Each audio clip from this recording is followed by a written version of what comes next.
কখনো কি এইভাবে টমেটো পরোটা বানিয়ে খেয়েছেন? এতটা ফুলকো এবং নরম তুলতুলে, আর এর মধ্যে এতটা লেয়ার যুক্ত হবে যে একবার বানিয়ে খাবে আবার বানাতে ইচ্ছে করবে। আসসালামু আলাইকুম বন্ধুরা, কিচেন বাঙালিয়ানা চ্যানেলে আপনাদের সবাইকে স্বাগত জানাই। আজকে আমি দুটো টমেটো দিয়ে আপনাদের খুবই সহজভাবে টমেটো পরোটা তৈরি করে দেখাবো। এই পরোটাগুলো খেতে যেমন টেস্টি হবে, বানানো তেমনই সহজ। চাইলে বাচ্চাদের স্কুল টিফিনেও ঝটপট বানিয়ে দিতে পারবেন। চলুন তাহলে কিভাবে পরোটাগুলো বানিয়ে নিচ্ছি ঝটপট দেখে নিই। তাছাড়া আফরিন মেঘনার জন্য প্রায়ই কিন্তু আমি এরকম পরোটা বানিয়ে থাকি, আর টমেটো সস দিয়ে কিন্তু খেতে খুবই মজার হয়। প্রথমে একটু পাকা দেখে দুটো টমেটো নিয়ে নিতে হবে। টমেটো দুটোকে ভালোভাবে ধুয়ে পরিষ্কার করে নিয়ে ওপরে একটু করে কেটে দিচ্ছি। এবার এই টমেটোগুলোকে সেদ্ধ করে নেব। আর একটু কেটে দিয়ে সেদ্ধ করে নিলে দেখবেন খুব তাড়াতাড়ি সেদ্ধ হয়ে যাবে। টমেটোগুলো সেদ্ধ হতে হতে আমি বাকি উপকরণগুলো কুচি করে কেটে নিয়েছি। তো এখানে আমি টমেটো, পেঁয়াজ, কাঁচামরিচ, ধনেপাতা কুচি করে কেটে নিয়েছি। এবার টমেটোগুলোকে তুলে নেব। তো টমেটোগুলো দেখুন খুব সুন্দরভাবে কিন্তু সেদ্ধ হয়ে গেছে। এবার এগুলোকে একটা একটা করে তুলে নিচ্ছি। আর দেখুন টমেটো সেদ্ধ করার যেইটুকু পানি বেঁচে গেছে সেই পানিটাকে কিন্তু ফেলবো না, সেটা আমি এখন ঢেলে রাখছি।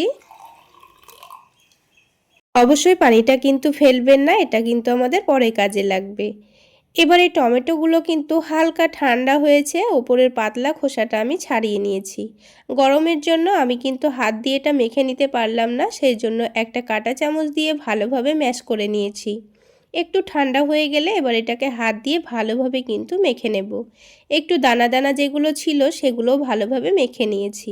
এবার এখানে দিয়ে দিতে হবে স্বাদ মতো লবণ, তার সাথে হাফ টেবিল চামচ মতো দিয়ে দিচ্ছি গুঁড়ো করা চিনি, 1 টেবিল চামচ দিয়ে দিচ্ছি সয়াবিন তেল, আর অল্প একটু দিয়ে দিচ্ছি ধনেপাতা কুচি। সব কিছু একটু ভালোভাবে মিশিয়ে নিয়েছি। তারপর এখানে আমি 1.5 কাপ পরিমাণ ময়দা ব্যবহার করব। আপনারা চাইলে ময়দার পরিবর্তে আটাও ব্যবহার করতে পারেন, কিংবা আটা ময়দা দুটো একসঙ্গে ব্যবহার করতে পারেন। এবার সব কিছু প্রথমে ভালোভাবে মেখে নিয়েছি। এবার দেখুন টমেটো সেদ্ধ করা পানিটা আমি বারে বারে অল্প অল্প করে দিয়ে আমি ডোটা খুব সুন্দর করে মেখে নেব। এর জন্যই কিন্তু আমি পানিটা রেখে দিয়েছিলাম, কারণ এই ডোটা মাখতে আরও একটু পানি লাগতে পারে। তো সেই টমেটো সেদ্ধ করা পানিটা দিয়েই ডোটা মেখে নিলে টমেটো পরোটাগুলো খেতে দারুণ লাগবে। তো দেখুন ডোটা কিন্তু খুব সুন্দর করে আমি মেখে নিয়েছি। এবার এই ডোটাকে কিছুক্ষণের জন্য রেস্টে রেখে দেব। ততক্ষণে এইদিকে আলাদা একটা ছোট প্লেটের মধ্যে নিয়ে নিচ্ছি 2 টেবিল চামচ পরিমাণ কর্নফ্লাওয়ার, আর তার সাথেই দিয়ে দিতে হবে 4 টেবিল চামচ পরিমাণ সয়াবিন তেল। এখানে কর্নফ্লাওয়ারের পরিবর্তে আপনারা ময়দাও ব্যবহার করতে পারেন। তো ব্যাটারটা আমি খুব সুন্দর করে গুলে নিয়েছি, দেখে নিশ্চয়ই বুঝতে পারছেন। এখন এটাকে সাইডে রেখে দিচ্ছি। এবার এই ডোটা আমি কিন্তু 10 মিনিট মতো রেস্টে রেখেছিলাম, আর 10 মিনিট রেস্টে রাখার পর ডোটাকে আবারও ভালোভাবে মেখে নিয়েছি। আর 10 মিনিটের মধ্যেই ডোটা দেখুন আগের থেকে অনেকটাই সফট হয়ে গেছে। এবার নিজের পছন্দ মতো কয়েকটা লেচি কেটে নিয়েছি। আপনারা আপনাদের পছন্দ মতো ছোট কিংবা বড় করে লেচিগুলো কেটে নিতে পারেন। এবার পরোটাগুলো বেলে নেব। তার জন্য বোর্ডের ওপর অল্প করে একটু ময়দা ছড়িয়ে দিচ্ছি। তারপর পরোটাটাকে যতটা পারি পাতলা করে বেলে নেব। একটু পাতলা করে বড় করে বেলে নিতে হবে, তাহলে লেয়ারগুলো কিন্তু খুব সুন্দর পাতলা পাতলা তৈরি হবে। তো দেখুন এবার যে কর্নফ্লাওয়ারের মিশ্রণটা আমি রেডি করে রেখেছিলাম সেখান থেকে 1 টেবিল চামচ মতো নিয়ে নিয়েছি। এবার এই রুটিটার চারিদিকে ভালোভাবে মাখিয়ে নিতে হবে। মাখিয়ে নেওয়া হয়ে গেলে অল্প করে একটু ময়দা ছড়িয়ে দেব, তাহলে লেয়ারগুলো কিন্তু খুব সুন্দর খুলে খুলে আসবে। আর এইভাবে একটু কর্নফ্লাওয়ারের মিশ্রণ লাগিয়ে দিলে দেখবেন পরোটাগুলো অনেকটাই ক্রিস্পিও তৈরি হবে, আর ভেতর থেকে অনেকটাই নরম হবে। পরোটাগুলো খেতেও কিন্তু দারুণ লাগবে। একবার এইভাবে টমেটো পরোটা বানিয়ে খেয়ে দেখবেন, টক মিষ্টি ঝাল ঝাল টমেটো পরোটাগুলো খেতে কিন্তু দারুণ হয়। তো রুটির নিচের দিকটা কেটে এটাকে ভালোভাবে রোল করে নিয়ে কোণের মতো তৈরি করে নিয়েছি। তারপর নিচের দিকটা ভালোভাবে মুড়ে নিয়েছি। এবার এটাকে ঘুরিয়ে ঘুরিয়ে সেই আবার লোয়ের মতো করে রেডি করে নিতে হবে।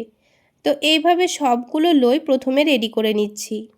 এবার এই লইগুলোকে কিন্তু আমাদের রেস্টে রেখে দিতে হবে অন্তত 5 মিনিট মতো, তা না হলে কিন্তু পরোটাগুলো খুব একটা ভালো করে তৈরি করা যাবে না। আমি 5 মিনিটের জন্য রেস্টে রাখছি। 5 মিনিট পর লইগুলো কিন্তু আগের থেকে অনেকটাই নরম হয়ে গেছে, আপনারা দেখে নিশ্চয়ই বুঝতে পারছেন। এবার একটা একটা করে পরোটাগুলো বেলবো আর সেঁকে তুলে নেব। আপনারা চাইলে পরোটাগুলো কিন্তু চৌকো শেপেও তৈরি করে নিতে পারেন। তো আমি পরোটাটা গোল করেই তৈরি করে নিচ্ছি। তো দেখুন পরোটাটাকে কিন্তু আমি অল্প একটু ময়দা দিয়ে বেলে নিচ্ছি। তবে আপনারা চাইলে তেল দিয়েও পরোটাটা বেলে নিতে পারেন। তো এবার এই পরোটাটাকে কিন্তু খুব বেশি পাতলা করে আর বেলছি না, হালকা একটু মোটা রেখে বেলে নেব। পরোটাটা কিন্তু এখনই দেখতে অনেকটাই লোভনীয় লাগছে। এইভাবে করে প্রথমে সবগুলো লই থেকে আমি পরোটা তৈরি করে রেডি করে রেখে দিচ্ছি। এবার একটা একটা করে পরোটাগুলোকে সেঁকে নেব। তো প্যানটা আমি হালকা গরম করে নিয়েছি, তারপর পরোটাটা দিয়ে উল্টে পাল্টে সেঁকে নেব। আর এই পরোটাগুলোকে সেঁকে তুলতে কিন্তু আমার 2 মিনিট মতোই সময় লেগেছে, খুব বেশি সময় লাগেনি। একটা পরোটা সেঁকে নিয়েছি, আরও একটা পরোটা সেঁকে নেব। একইভাবে প্রথমে যতগুলো পরোটা বেলে নিয়েছিলাম সবগুলোই সেঁকে নিয়েছি। এবার এই টমেটো পরোটার টেস্টটা একটু বাড়িয়ে নেওয়ার জন্য আমি এখানে 3টা ডিম ভেঙে নিচ্ছি। ডিমগুলো কিন্তু একটু ছড়ানো প্লেটের মধ্যে ভেঙে নেওয়ার চেষ্টা করবেন, তাহলে পরোটাগুলো ভাজতে খুবই সুবিধা হবে। এবার এখানে একেবারে মিহি করে কুচি করে রাখা টমেটো দিয়ে দিচ্ছি। তার সাথেই ঝালের জন্য কাঁচামরিচ কুচি দিয়ে দিচ্ছি, পেঁয়াজ কুচি দিয়ে দিচ্ছি, আর সবশেষে ধনেপাতা কুচি দিয়ে দিচ্ছি। তারপর দিয়ে দেব স্বাদ মতো লবণ আর দিয়ে দিচ্ছি চাট মশলা। এখানে আর কোনো রকম মশলা ব্যবহার করব না, শুধুমাত্র লবণ আর চাট মশলা দিয়ে এটাকে ভালোভাবে মিশিয়ে নেব। আপনারা চাইলে হলুদের গুঁড়ো, জিরে গুঁড়োও দিতে পারেন। সব কিছু একসঙ্গে ভালোভাবে মিশিয়ে নেওয়া হয়ে গেছে। এবার যে পরোটাগুলো আমি সেঁকে রেখেছিলাম এগুলোকে এবার ডিমের ব্যাটারের মধ্যে ডুবিয়ে নেব ভালোভাবে। তো ছড়ানো প্লেটের মধ্যে যেহেতু ডিমটা গুলে রেখেছিলাম তাই কিন্তু খুব সুন্দরভাবে ডুবিয়ে নেওয়া হয়ে যাবে। এবার প্যানের মধ্যে আমি হাফ টেবিল চামচ পরিমাণ তেল দিয়ে দিয়েছি। আপনারা চাইলে ঘি দিয়েও পরোটাগুলো ভেজে নিতে পারেন। তেলটা হালকা গরম করে নিয়ে আমি পরোটাটা তেলের মধ্যে দিয়ে দিয়েছি। একদিকটা যখন হালকা সেঁকে নেওয়া হয়ে যাবে তখন এটাকে উল্টে দিয়েছি। এইভাবে উল্টে পাল্টে একটু ভেজে নিলে দেখবেন একটু সময় নিয়ে ভাজলে পরোটাটা কিন্তু খুব সুন্দর ফুলে উঠবে আর পরোটার ভেতর পর্যন্ত খুব সুন্দর ভাজাও হবে। তো দেখুন একটা পরোটা কিন্তু আমাদের ভাজা হয়ে গেল। এবার এটাকে আমি তুলে নেব। তো ঠিক একইভাবে আমি আপনাদের আরও একটি পরোটা তৈরি করে দেখিয়ে দেব। আর এবার কিন্তু পরোটাটা তেলে দেওয়ার সময় আমি আর আলাদা করে তেল দিইনি। প্রথমে যেটুকু তেল দিয়েছিলাম তার মধ্যেই কিন্তু এই পরোটাটাও আমার ভাজা হয়ে যাচ্ছে। তো এই পরোটাগুলো ভাজতে কিন্তু খুব বেশি তেলেরও প্রয়োজন হয় না, খুবই অল্প তেলেই পরোটাগুলো ভাজা হয়ে যায়। তো আরও একটি পরোটা কিন্তু আমার তৈরি করা হয়ে গেল। ঠিক একইভাবে আমি সবগুলো পরোটা তৈরি করে নেব। তাহলে বন্ধুরা আজকের এই টমেটো পরোটা রেসিপি আপনাদের কেমন লাগলো অবশ্যই কমেন্ট করে জানাবেন। আর ভালো লাগলে একটা লাইক শেয়ার করে দেবেন। আর আমার এই সহজ রেসিপিগুলো যদি ইউটিউব চ্যানেল থেকে দেখে থাকেন চ্যানেলটি সাবস্ক্রাইব করে দেবেন।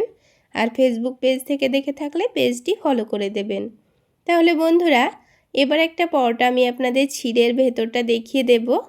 আর এই পরোটাগুলো কোনো রকম সবজি করার ঝামেলা ছাড়া শুধুমাত্র টমেটো সস দিয়ে খাওয়া যায়।